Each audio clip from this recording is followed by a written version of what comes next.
நடக்க வேண்டியது நடந்தே தீரும். அதை யாராலும் மாற்ற முடியாது. அவ்வளோதான் நான் சொல்லுவேன். இதுக்கு தேவையில்லாமல் அவசரப்படுறாங்க. அதாவது ஃபோர்ஸ்டு எரர் அப்படின்னு சொல்லுவாங்க.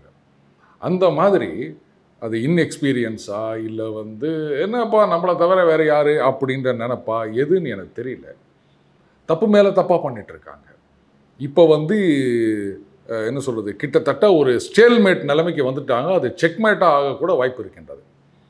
எந்த பக்கமும் போக முடியாத ஒரு சூழல். கோர்ட்டுக்கு போகலாம் அப்படின்னா குதிரை பேரம் அப்படின்னு ஆகிப்போச்சு. இவங்க சொல்லலாம், பாருங்கள் அவர் சந்தோஷமாக கையெழுத்து போட்டார் அப்படின்னு. அதுக்கு முன்னாடி என்ன நடந்ததுன்னு அவர் தானே சொல்லணும். காமராஜர் ஆமாம், அவர் நடக்குதோ இல்லையோ, ஆமாங்க மிரட்டினாங்க இல்லை காசு கொடுத்தாங்க அப்படின்னு அவர் சொல்லிட்டாருன்னா முடிஞ்சுது. எதுக்கு இந்த வீடியோவெல்லாம் ரிலீஸ் பண்ணிருக்கிறீங்க நீங்கள்?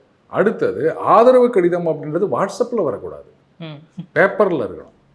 அங்கே பேப்பரில் வாங்கி உடனே அதை ஃபார்வேர்ட் பண்ணி, இது என்னன்னு எனக்கு ஒன்றும் புரியல. இதை ஒழுங்காக இது பண்ணாங்களா இல்லை பேப்பர் வரத்துக்கு லேட் ஆச்சா, எதை சப்மிட் பண்ணாங்க அதெல்லாம் தெரியல. பட் இந்த அவசரம் அப்படின்றது தான் இவங்களே சொதப்பிட்டு இருக்காங்க.